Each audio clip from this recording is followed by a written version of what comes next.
That's the Gemara. And now we're on today's daf. Nun Dalid Amid Aleph 54:1. Mahu the same I might have said, and since nobody is here, I'm going to keep right on going.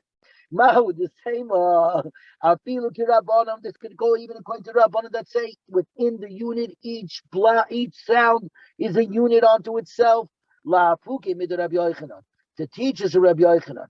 Because to go against Rabbi Yochanan, the Omar Shema Tisha Tekiyas Petesha Shoyis Bayom Yatsa Midiyai Raisa. Biblically speaking, if one heard on Rosh Hashanah the 9 shofar blasts that one needs to hear, but he hears it over 9 different hours, Tekiah in 1 hour, Shavarim Teruah in the next hour, Tekiah the next hour, the Tekiah again.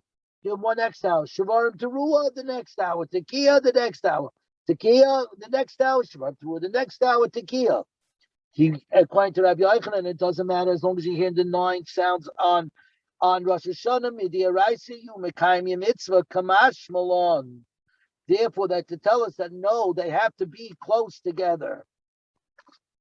If you take a look at number 1 in the art school on 54A1, it goes into the whole side of that it says like there. Rashi adds that although minat Torah biblically, you only need 3 sets of the Tekiah, Teruah, Tekiah to be sanded on Rosh Hashanah, we do more on this because we're not sure what a Teruah is. Is the Taich biblically a Teruah really the Shevarim 2, 2, 2, 2, 2, 2, 2, 2, 2, 2, 2, 2, so the Shevarim Teruah together as one is what the Torah means by a Teruah, or no, is really the Teruah just the Teruah, 2, 2, 2, 2, 2, 2, 2, 2, 2, or is it only really the Shvarim 2, 2, 2, or is it in fact the Shvarim Teruah, but not 2, 2, 2, 2, 2, 2, 2, 2, 2, 2, 2, 2, but 2, 2, 2, a breath, 2, 2, 2, 2, 2, 2, 2, 2, 2, with Shema, Shtei Neshimas. So by the time you figure it all out, it's 100 tekiyas that we blow in order to cover for sure the 9 that we really only have to hear at Rosh Hashanah. Interesting. Says the Gemara of Ema Hachanami, but maybe the Rav Kahana only meant that one should not pause for a lengthy interval. How did the Gemara know otherwise? Imkei my veloy klum. What does it mean over there? And veloy klum, and no, there was no pause between the Tekiah and the Teruah at all. Clearly, Rav Kahana meant that one may not pause even for a short interval, and keeping with the view of Rabbi Yehuda that the entire set is deemed a single mitzvah. Obviously, you're allowed to catch your breath. So in other words, the idea really is to blow. Let's say Tekiah, Shvarim Teruah, Tekiah. Then the guy goes Tekiah again, you could catch your breath. But if you do Tekiah, Shvarim Teruah, and you need to catch your breath for a second, that's perfectly fine. But no major break of a minute or 2. Erev Shabbos Shabbatay Chag. If Erev Shabbos, the Shabbos Eve falls during Sukkot, then there was a total of 48 shofar blasts, because 3 were in the upper gate, meaning because they walked, when they were doing it, they walked through the Shar Nikanah. 3 for the lower gate when they went all the way to the east and said, our forefathers bowed to the sun to the east, but we bow towards the Heichal. 3 for filling up the water outside and bringing in the water. And 3 when the water was brought to the Mizbeach. Says the Gemara, V'ila Lamala Asiris Laikatani. But the Mishnah does not mention the 3 blasts that were sounded when they reached the 10th step. Remember we said when the Levium, when they reached the 10th step, either the 5th step with 10 steps to go, or the 10th step with 5 steps to go, but they would blow. So what happened to those 3? Masnisim Mani. So therefore our Mishnah must be Rabbi Elazar ben Yaakov here. It has to be Rabbi Elazar ben Yaakov. The Tadi, because we learned Shloish Lamala says Shloish Lamala Asiris. 3 blasts were sounded on the 10th step, which would add to the number over here. Rabbi Elazar ben Yaakov, Shloish al Gavim Mizbeach. 3 was sounded at the side of the Mizbeach at the time when you brought the water there.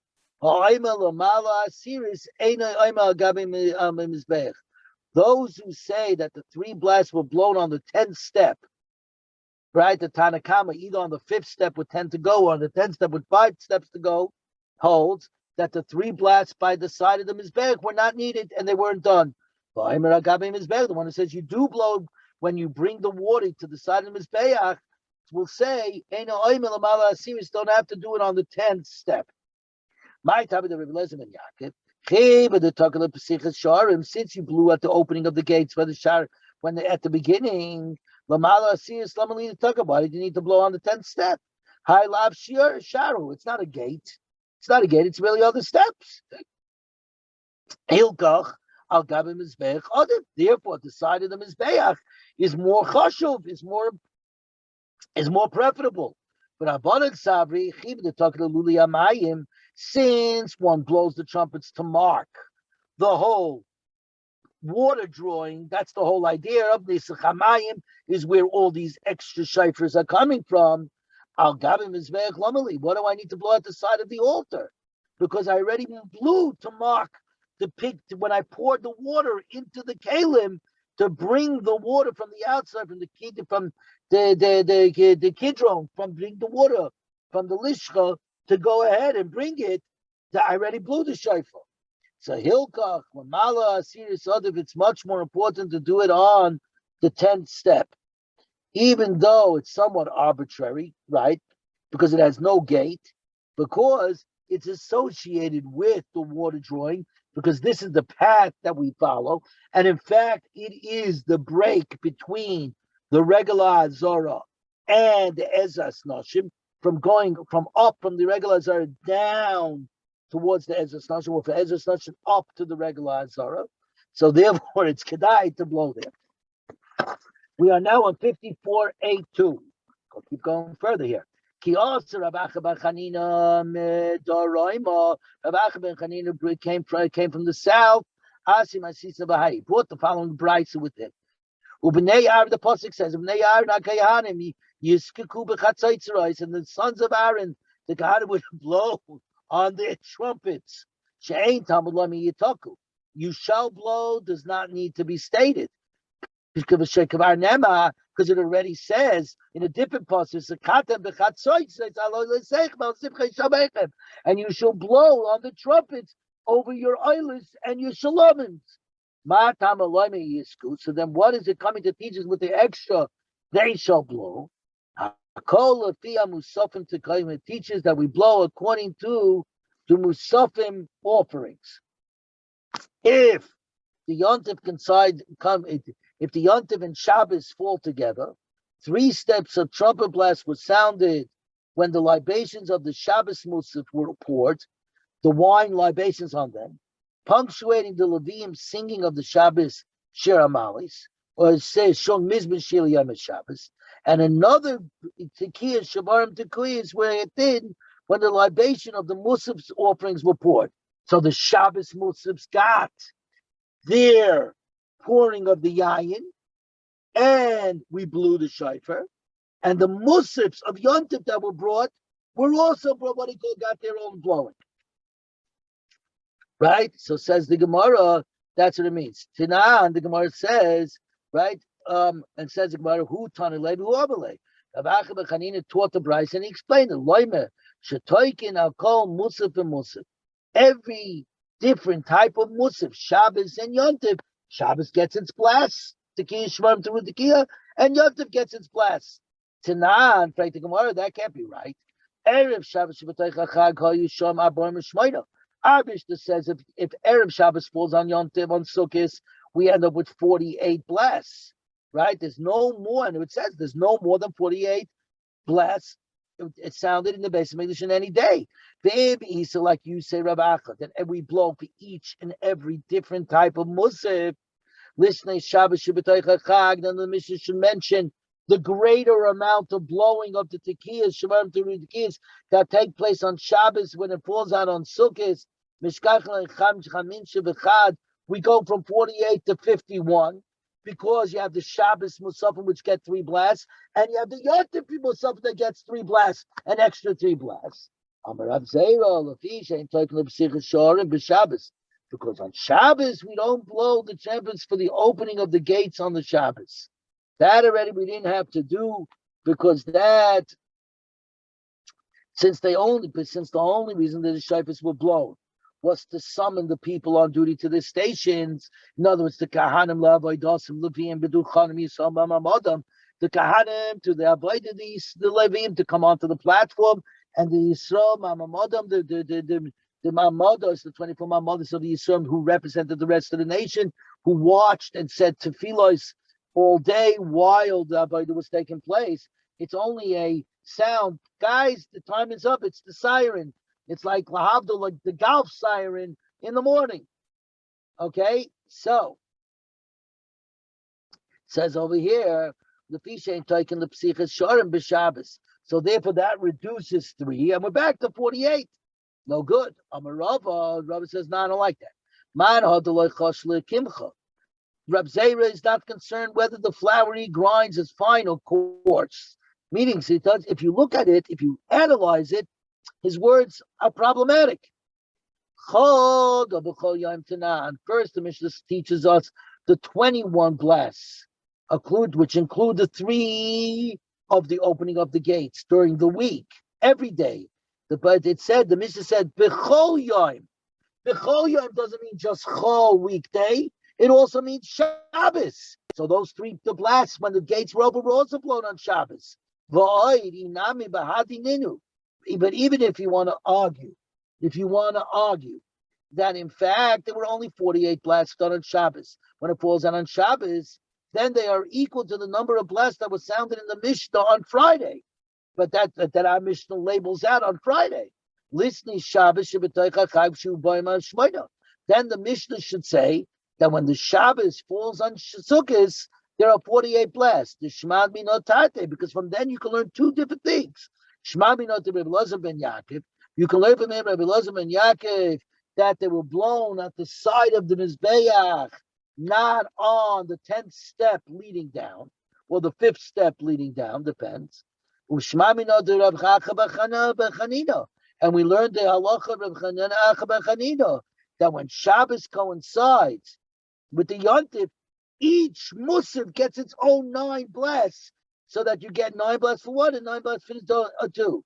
So, therefore, there's a lot more to learn if I teach about Shabbos that falls out on Yontif as opposed to Erev Shabbos that falls out on Yontif. So says the Gemara, and we have the original problem, right? That the Mishnah says B'chol Yom, which is mashma not just the weekdays, even the Shabbos they blew 48, meaning i.e. the Shar, they did what do you call it? The opening of the gates, even on Shabbos, they blew it.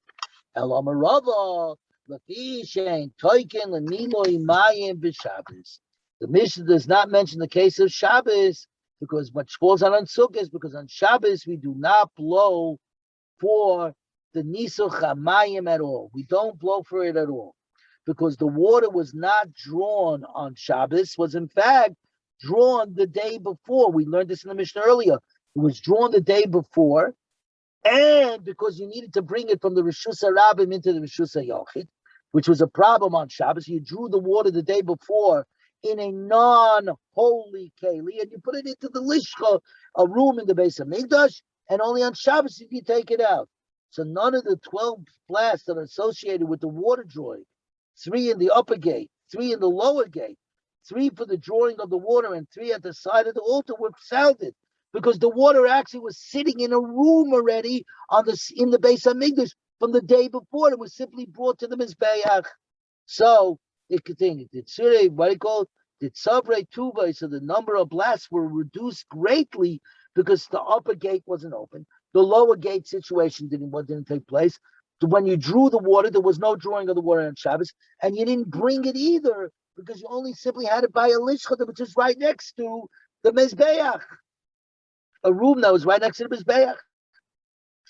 The listening Nami, says the Gemara, the listening Nami, Rosh Hashanah, Shechali Yos B'Shabbos, state the case of Rosh Hashanah that falls on Shabbos. Now, in biblically speaking, and certainly in the Beis HaMikdash, they did blow the shofar on Shabbos. If we only don't blow the shofar because of the Gezeres D'Rabbanan of Shema Yavirenu Dalad Amos B'Shus Rabbi, you might come to carry the shofar 4 Amos in the Rishus HaRabbi.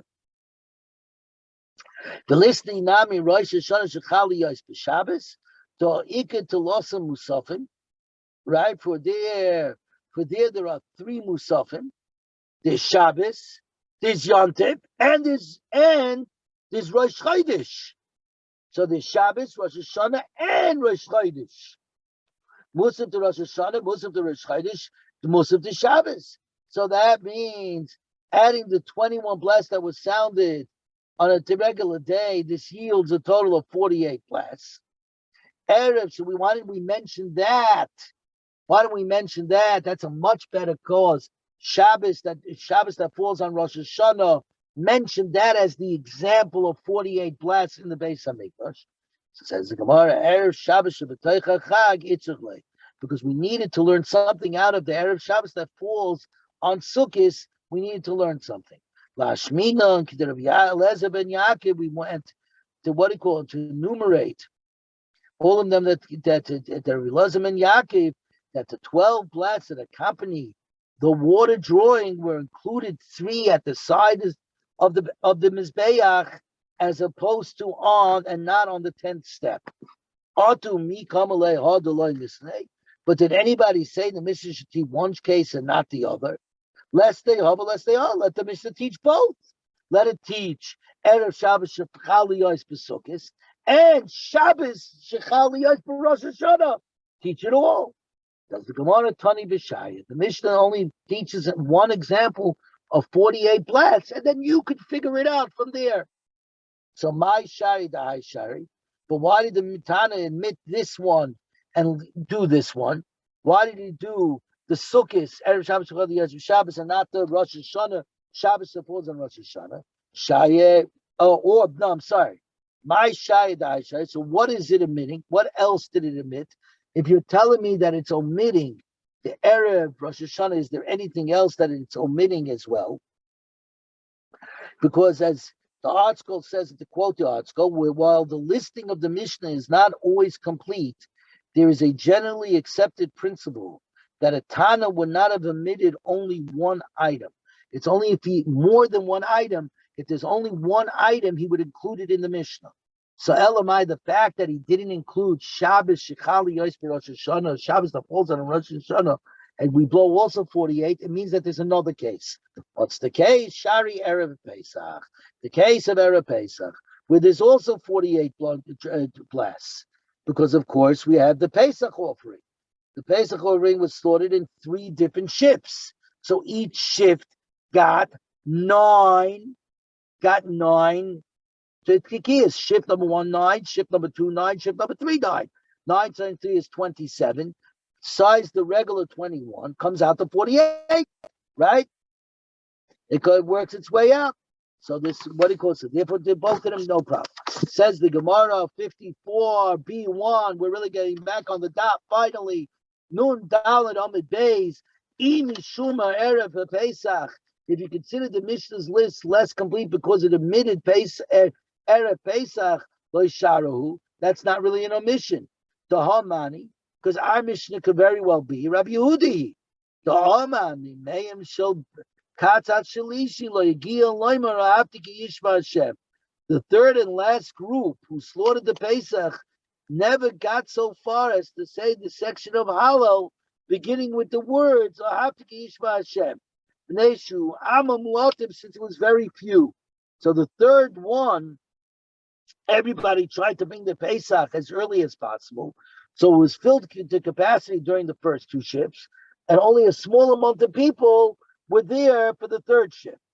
So the third shift were finished before they completed saying the whole Hallel. Okay? Which means during the last shift, only 1 set of trumpet blasts were blown rather than the 6 sets. This reduces the total number of blasts that day by 6. So from 48, it goes down to 42. So therefore, not mentioning Pesach is an example of when 48 blasts were blown, may not be an omission at all, so because it could be following Rabbi Yehuda.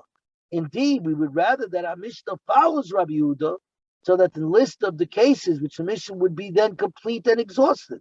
Which brings us back to the kasha, why did the Mishnah omit the case of Rosh Hashanah Shechal Liyos B'Shabbos? If you want to see this straight in, go take a look at the second paragraph, number 2 in the art scroll. Okay, says the Gemara. Give me a second. Says the Gemara, Ha ukmina the like Rabbi Yehuda. We've already established. We already established that the Mishnah is not Rabbi Yehuda, since it counts each set of the tekiah teruah tekiah as 3 blats, as opposed to Rabbi Yehuda. Rabbi Yehuda looks at it as 1 unit. So he says the most blats you could have is 16. 7 is the minimum. 16 is the most. And we said they're not arguing. It's how you look at it. Is each set, each blow, each sound mutually exclusive of mitzvah? Or no, the one set is a mitzvah unto itself. That's what Rabbi Yehuda holds. But our Mishnah mentioned 24 to 48, 21 to 48. Now that's a different ballgame, right? Because they counted each individual set as a mitzvah of Neyatzmon. So obviously our Mishnah is not Rabbi Yehuda. Says the Gemara, nah, that's not a problem. Tilma, hi, Tana, Sabaleka, Basi, Bechadu, Pligi, Bechadu. Maybe the Tana of our Mishnah agrees with Rabbi Yehuda in one aspect, that the third shift, Hallel, on Erev Pesach, was only begun once. It wasn't repeated 3 different times, and therefore it only got 1 set of blows.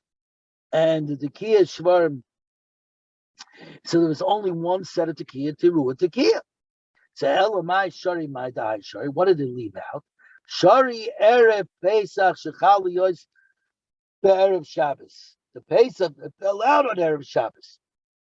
Apik Shis Va'ayil Shis. In this case, even if you hold like Rabbi Yehuda that you eliminate 6 of the blasts because they only went through Halal once. Nonetheless, you got to have the other ones for bringing in the Shabbos, stopping them from work. That's 3. And going ahead and announcing the Shabbos is coming. That's the Mishnah's omission of this case of Erev Pesach that falls on Erev Shabbos is an example of it was never meant to be an exhaustive list, and therefore there's no difficulty that we left out the Rosh Hashanah Shechal Yos B'Shabbos, because that too is, even though that has 48 blasts, okay, we're not mentioning them all because you can see Erev Pesach that falls on Erev Shabbos has the same issue and it's not mentioned. Therefore, the Mishnah does not contradict Rav Aka's teaching that the trumpets were sounded separately for each and every musaf, and we equal 48.